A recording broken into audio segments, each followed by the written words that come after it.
मित्रांनो, वयाच्या 45शी नंतर रुग्णालयाचा आसरा घेण्याची जोखीम ही दुप्पट होते किंवा ती शक्यता अधिक बळावते.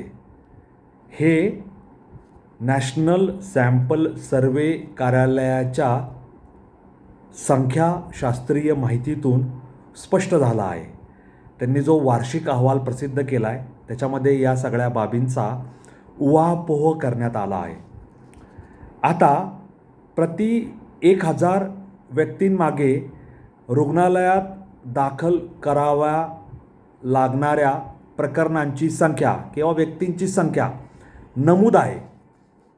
उदाहरणार्थ 0 ते 4 वर्ष 34, 5 ते 14 वर्ष 11, 15 ते 29 वर्ष 15, 30 ते 44 वर्ष 23, 45 ते 59 वर्ष 42 आणि 60 आणि त्यावरील वय असणाऱ्या लोकांची 81 प्रकरणं ही रुग्णालयात दाखल कराव्या लागणाऱ्या लोकांची संख्या आहे.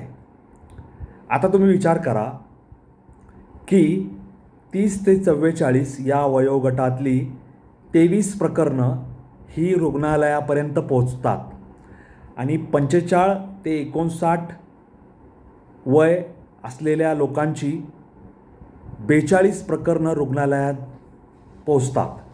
म्हणजे 45शी नंतर 30 ते 44 आकडा आहे 23, 45 ते 59 आकडा आहे 42, म्हणजे 23 दुने 46, म्हणजे रुग्णालयात दाखल होण्याची जोखीम ही 45शी नंतर बळावते किंवा दुप्पट होते असं म्हटलं तर काही हरकत नाही.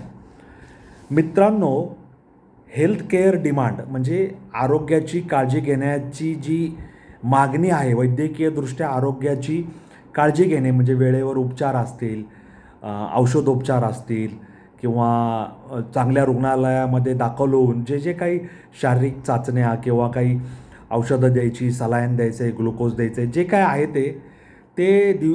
ते आपल्या देशामध्ये ही प्रकरणं किंवा ही मागणी दिवसेंदिवस वाढत आहे आणि मध्यमवर्गीयांमध्ये हे प्रमाण जास्त दिसून येत आहे बाकीच्या वयोगटातील रुग्णांपेक्षा.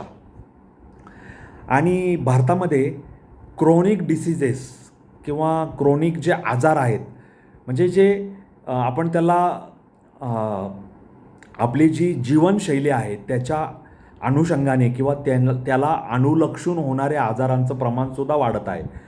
हे संसर्गजन्य आजार नाहीत, हे जीवनशैलीशी निगडीत आजार आहेत. उदाहरणार्थ मधुमेह, दुसरा हार्ट कंडिशन म्हणजे हृदयरोग, मग अँजिओग्राफी करा, अँजिओप्लास्टी करा.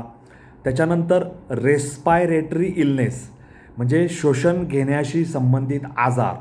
आता आपल्या देशातील प्रदूषणाची पातळी पाहता, वाहनांची वाढती संख्या पाहता, हरितपट्ट्याचं होणारं निर्मूलन पाहता, पर्यावरणाबद्दल असणारी बेफिकिरी पाहता, त्याच्यानंतर व्यसनांचं वाढलेलं प्रमाण पाहता म्हणजे सिगरेट असेल, तंबाखू असेल, या सगळ्यांमुळे श्वसनाचे आजार, श्वसनाच्या विकारांचं प्रमाणसुद्धा बळावत आहे. आणि या सगळ्यांमुळे 45शी नंतर रुग्णालयात दाखल करायची जोखीम किंवा धोका हा दुप्पट होत आहे असं हे नॅशनल सॅम्पल सर्व्हे ऑफिसने प्रकाशित केलेल्या अहवालातून दिसून येत आहे. त्यासोबतच म्हणजे मी जे सांगितलं की क्रोनिक डिसीजेस म्हणा किंवा हेल्थकेअर डिमांड जी वाढत आहे ते म्हणा, यासोबतच आपल्या देशामध्ये हेल्थकेअर किंवा आरोग्याकडे आरोग्याच्या प्रकरणांकडे दुर्लक्ष केलं जातं. आरोग्याची हेळसांड होते. आज बघू, उद्या बघू, पोट दुखतं आहे, हे होतं आहे, दुर्लक्ष करायचं, कामाला लागायचं. आणि प्रतिबंधात्मक आरोग्य सुविधांचा अभाव आहे. म्हणजे हे आजार होऊच नये यासाठी आपण काही प्रयत्न करतो का? उदाहरणार्थ धूम्रपान सोडून द्या, आपलं आरोग्य सुधारतं आहे, आपलं फुफ्फुसं आहे, आपली श्वसन यंत्रणा आहे, ती चांगल्या पद्धतीने काम करत आहे. व्यायाम करा, योगा करा, योगासनं करा, भ्रमरी प्राणायाम असतील, प्राणायाम करा. प्राणायामाचे विविध प्रकार आहेत. त्याचं आचरण जीवनात करा, त्याचं अनुसरण करा, अनुकरण करा. असं होत नाही. प्रतिबंध आजारी पडण्यासाठी आवश्यक अशा आरोग्याची काळजी घेतली तर आपण विविध आजारांना टाळू शकतो, प्रतिबंध करू शकतो. त्याचासुद्धा अभाव आहे आणि त्यामुळे लाईफस्टाईलशी संबंधित आजार, डायबेटीस, हायपरटेन्शन म्हणजे रक्तदाब, त्याच्यानंतर ओबेसिटी, लठ्ठपणा वाढत चालला आहे, फॅटी लिव्हराचा आकारसुद्धा वाढत चालला आहे. फॅटी लिव्हर म्हणून आपल्या यकृतावर परिणाम करणाऱ्या घटकांमुळे यकृताची जी चांगली परिस्थिती आहे किंवा चांगलं आरोग्य आहे ते बिघडत आहे. हार्ट डिजीसेस म्हणजे हृदयाशी संबंधित आजार, हे आजार वयाच्या 40मध्येच व्यक्तींना ग्रसत आहेत, व्यक्तींना आपल्या ताब्यात घेत आहेत. त्यामुळे लोकांच्या आरोग्यावर परिणाम होत आहे. आणि स्ट्रक्चर स्क्रीनिंग ह्याचासुद्धा भारतीय आरोग्य व्यवस्थेमध्ये अभाव दिसून येत आहे.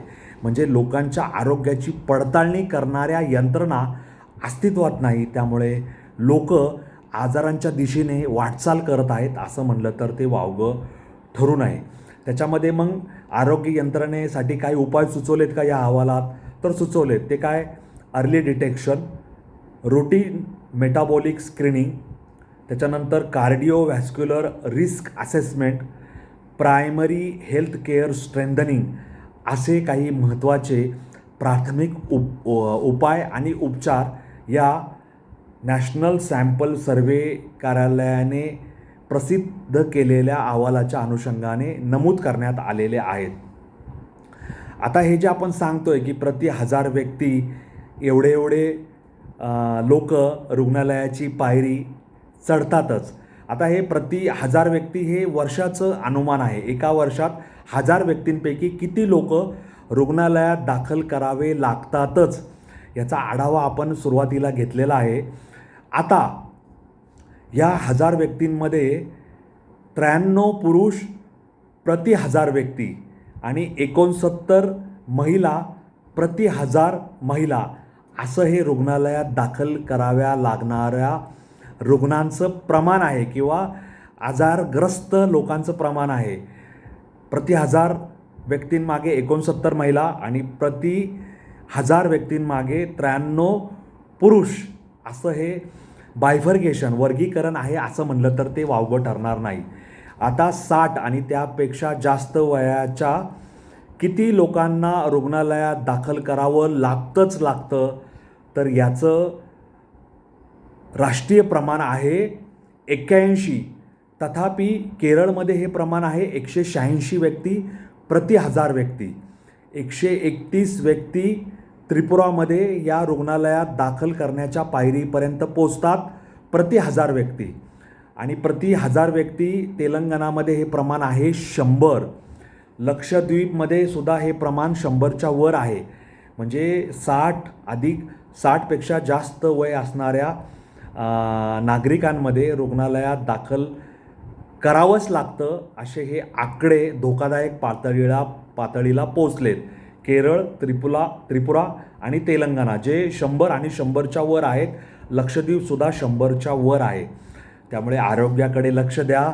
नॅशनल सॅम्पल सर्व्हे अशा अहवाल दरवर्षी प्रकाशित करतं. त्याच्यामधून आपल्या आरोग्य व्यवस्था, त्याच्यानंतर प्रतिबंधात्मक उपाययोजना, त्याच्यानंतर आजारी पडल्यानंतर त्यांना बरं करण्यासाठीच्या यंत्रणा या सगळ्यांवर या अहवालामध्ये भर देण्यात आलेला आहे.